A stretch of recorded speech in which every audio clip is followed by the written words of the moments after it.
What's up, guys? Pyromaniac 720 here, and I have for you my final match from Lancaster Regionals.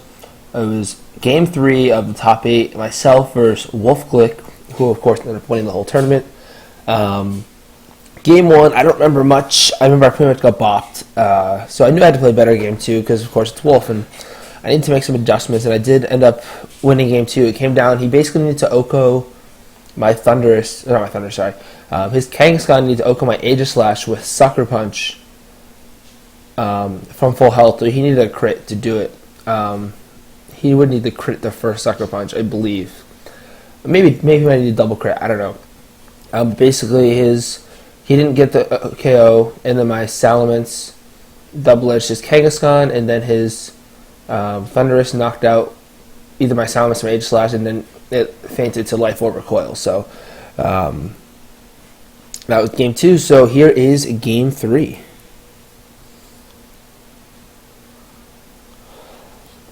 So I was talking to Mr. B-Dog before the game, my good pal Brendan, and we decided that Salamence was a good lead in all 3 games. And so one game I led Salamence, Aegislash, or this game I led Salamence, Aegislash. One game I led Salamence, Raikou. And I think maybe both, actually games 1 and 2 I led Salamence, Raikou. Because we also decided Raikou was really good in this matchup.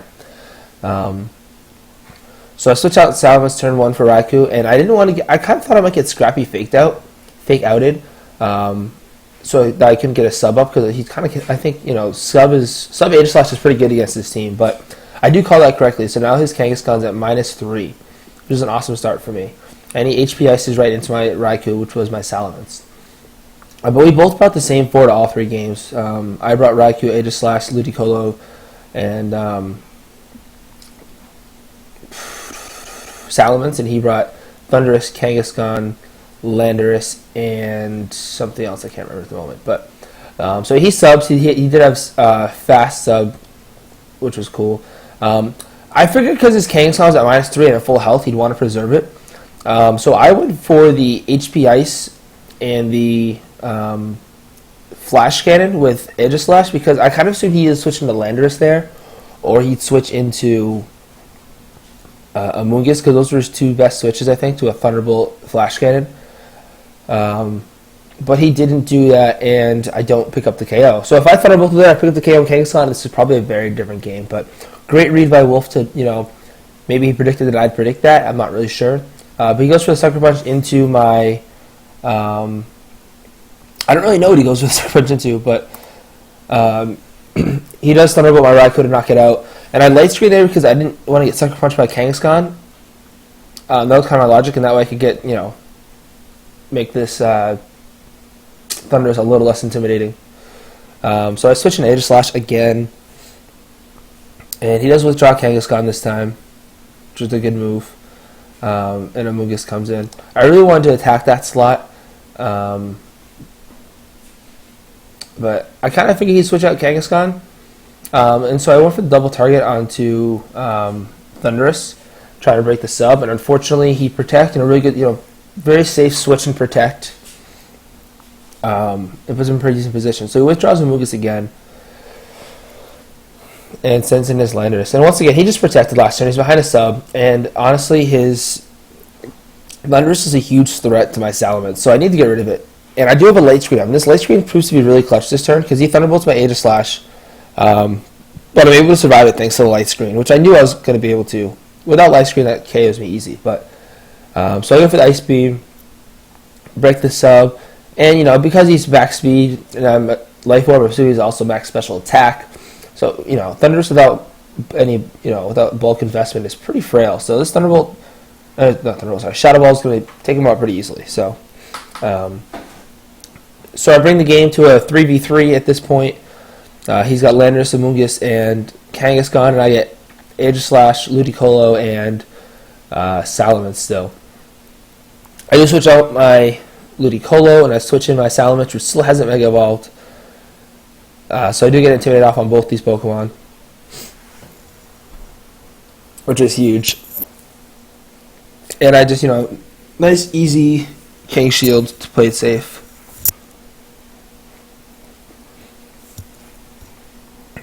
So Kangaskhan goes for the Fake Out into my Salamence, which isn't a huge deal, a little bit of damage.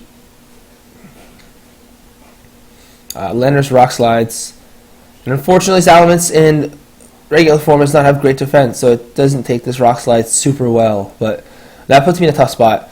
You know, I might have been smarter to just lose Ludicolo because I think Salamence was more important to the rest of the match. But he switches out Kangaskhan because Kangaskhan is very weakened right now, and he sends in his Amoonguss. So, of course, I finally decided to Mega Evolve my Salamence. And like I said, you know, if I knocked out the Kangaskhan that turn where he, you know, I HP iced it, you know, this is a totally different game because then I'd have a 3v2 versus these two, and that's a pretty easy one because I just go double edge on Amoonguss, and then I have Ludicolo left for Landorus. But Wolf, of course, made a great read, and it ended up costing me. So Amoonguss Rage Powder's here. I know the match is over at this point. There's really no way I can win because I know I don't survive double edge from Kangaskhan. So my logic here is, all right, I'll double edge the Amoonguss, knock it out, and then I'll Ice Beam, and then I get a 1v1. But there's really nothing I can do to beat that. My only chance really would have been to survive the double edge recoil, but with Rocky Helmet there was no chance. I think I had a decent chance maybe if let's see, double edge is 1/3, right? So and we'll just typically have 222 or something like that when they're max. So 1/3 of that is like 75 or whatever, 74. So I think I had 69 left, so I couldn't even survive without the Rocky Helmet damage. But his assault vest says my Ice Beam fails to knock him out. You know, like I said, even if it did knock him out, it didn't matter because I had no way to beat Kangaskhan because he could fake me out turn 1. But he does go for the knockoff too.